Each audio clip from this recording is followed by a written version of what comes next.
Quel est le point commun entre ces trois stars américaines? La reine de la pop Madonna,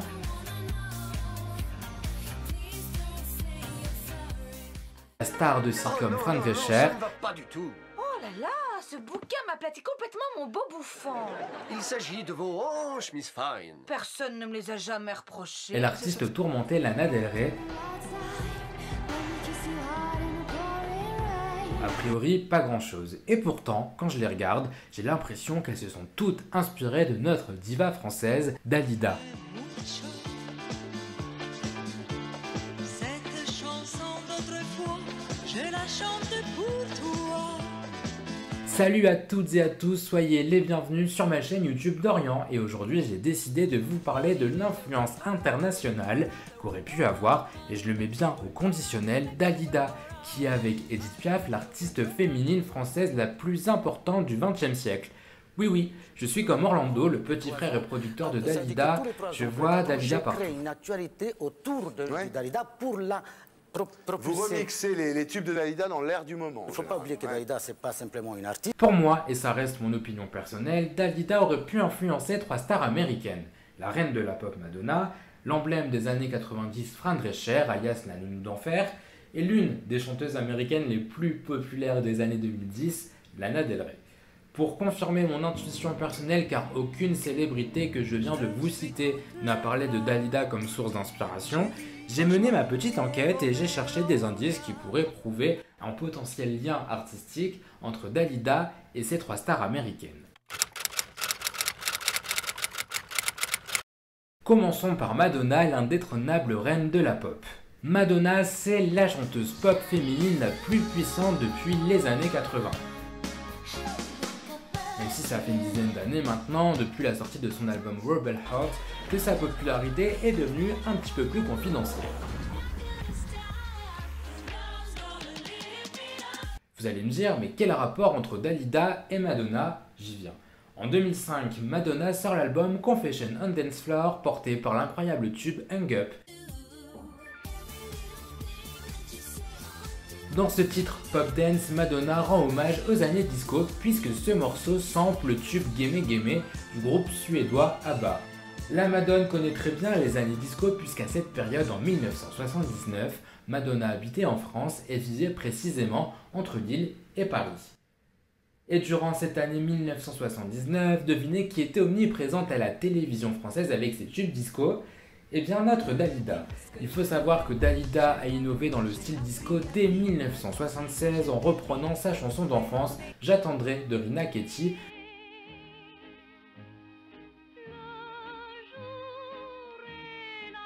dans un style beaucoup plus moderne. Et pourtant, j'attendrai ton retour. Elle a enchaîné avec une succession de tubes comme Bésame Mucho, Bésame mucho.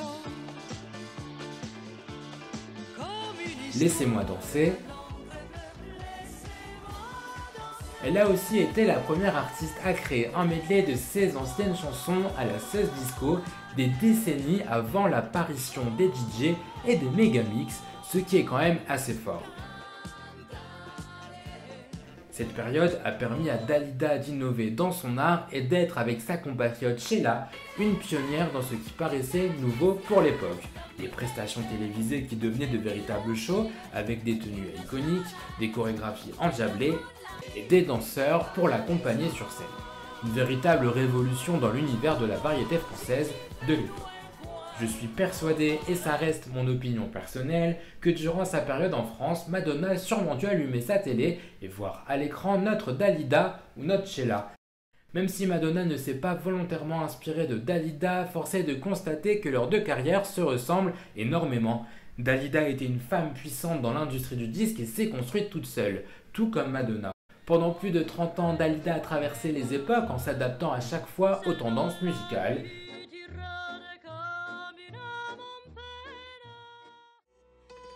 C'était le temps des fleurs, on ignorait la peur, les lendemains. Go round, it makes the world go round. Money makes the world go round, the world go round, the world go round. Money makes the world go round, it makes the world go round. Comme Madonna.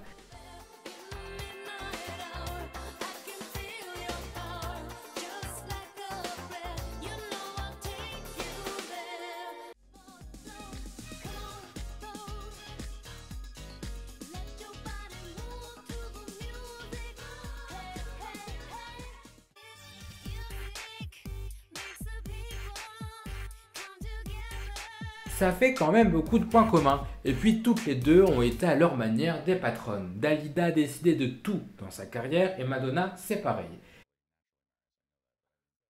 Dalida n'hésitait pas à prendre position sur des sujets liés aux droits des minorités. C'est un rare représentant du peuple qui a le courage de prendre la défense des minorités et de tous ceux qui sont considérés comme étant des marginaux. Et alors je voudrais vous poser où en est votre proposition pour l'abrogation de la loi qui dénonce l'homosexualité comme un fléau social. Et Madonna, for instance, pareil. the gay community has to deal with. I think that minorities needed somebody who's popular that people looked up to step forward and say, this is okay. It's okay to feel this way. It's okay to be this way. It's okay to have sexual affinities. It's okay to be gay. La seule différence notable entre les deux stars de la musique, c'est leur rapport à la célébrité. Madonna, malgré une notoriété d'une plus grande envergure que celle de sa consoeur, a mieux supporté le poids du succès. Contrairement à Dalida qui a été quant à elle profondément fragilisée par sa célébrité durant les années 80. Mais ne viens pas quand je serai seul, quand le rideau un jour tombera. De plus, les deux chanteuses sont d'origine italienne. Il est donc fort probable que Madonna se soit intéressée au destin des chanteuses issues de son pays d'origine. Là encore, je n'en suis pas sûr du tout, mais c'est tout à fait possible. Fun fact, la première chanson que Dalida a enregistrée en studio s'appelle Madonna. Si ça c'est pas un signe...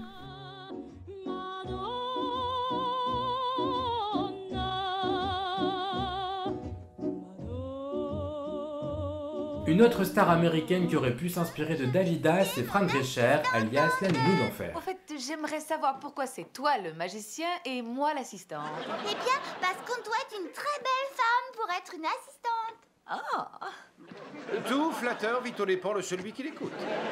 Et là, je pense que vous vous posez sûrement cette question. Vous l'accorde et vous vous demandez sûrement, mais qu'est-ce qu'elle fait là, celle-là?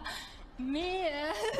Eh bien, je vous explique. En 1977, Fran Drescher participe au long métrage Saturday Night Fever, qui est le film phare de la période disco. Et le 29 novembre 1978, Fran Drescher vit à New York. Pourquoi cette information est utile? Eh bien parce qu'à cette même date, Dalida s'est produite au Carnegie Hall de New York. Et pour l'occasion, Orlando a fait coller des affiches de Dalida dans tout New York pour promouvoir le spectacle. En tant que New-Yorkaise, Fran Drescher se serait peut-être rendue à l'incroyable show de notre diva franco-italo-égyptienne. Même si ce raisonnement reste hypothétique, le personnage de Fran Fine ressemble factuellement à Dalida. Regardez bien, les robes de grand couturier, l'accent ultra marqué, le côté diva au grand cœur. Comme Dalida, Fran Drescher a construit le personnage de Fran Fine sur une forme de féminité excessive mais touchante. Who designed the gown? a new Italian designer, Rago. Miss Fine a plusieurs points communs avec Dalida. Elles sont toutes les deux issues d'un milieu modeste et ont gravi les strates sociales grâce à leur forte personnalité. Ensuite, les deux femmes sont issues d'une culture où la maman a une place prédominante. Dans la sitcom Une nounou d'enfer, Fran Drescher s'amuse avec le stéréotype de la maman intrusive qui se mêle sans cesse de la vie de sa fille alors qu'elle a plus de 30 ans. Maman, ce ne sont pas les enfants de Fran. Fran n'a jamais eu aucun enfant, elle ne s'est pas mariée, elle est célibataire, la pauvre. Encore plus fort, maman, je suis pas sûre qu'on t'ait entendu en Uruguay. Ce qui est touchant dans la série, c'est que Fran Fine a une relation fusionnelle avec sa mère qui l'a toujours encouragée dans ses démarches et souhaitait le meilleur pour elle comme un très beau mariage.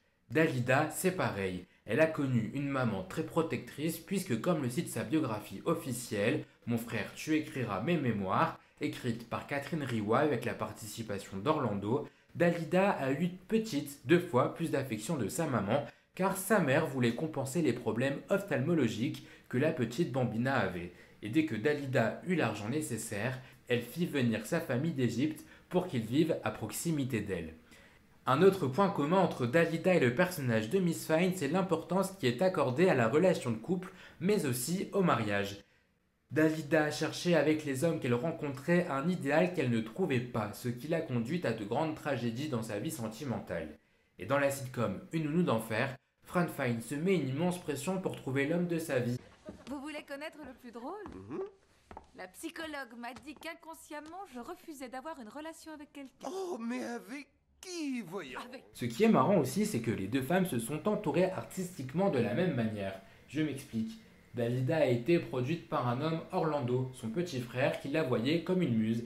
Et pour Fran Drescher, c'est pareil. Elle a été produite par son mari Peter Mark Jacobson, qui la voyait comme sa muse. Bon, après, il s'est révélé être gay, mais ça, c'est leur vie, ça ne nous regarde pas. Quoique si en fait, puisque Fran Drescher a sorti une sitcom qui s'appelle Happily Divorced, et qui raconte justement cette situation. What?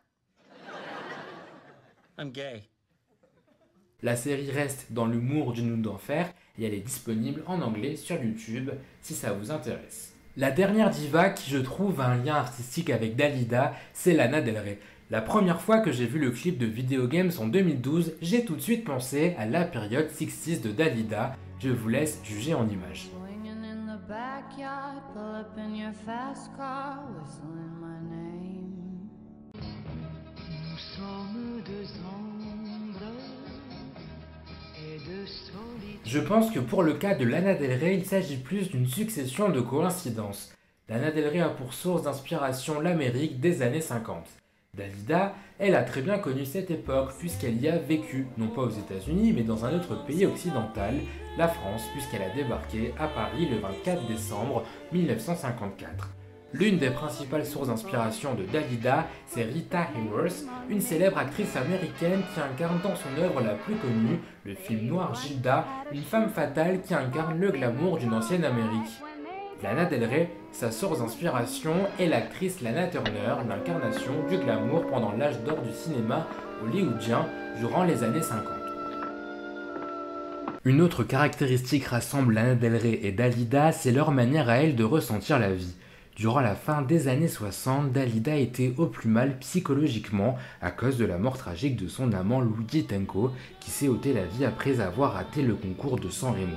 Mais à ce moment-là, artistiquement, elle proposait des titres d'une beauté et d'une émotion absolue. Je pense aux chansons Les grilles de ma maison et Ma main.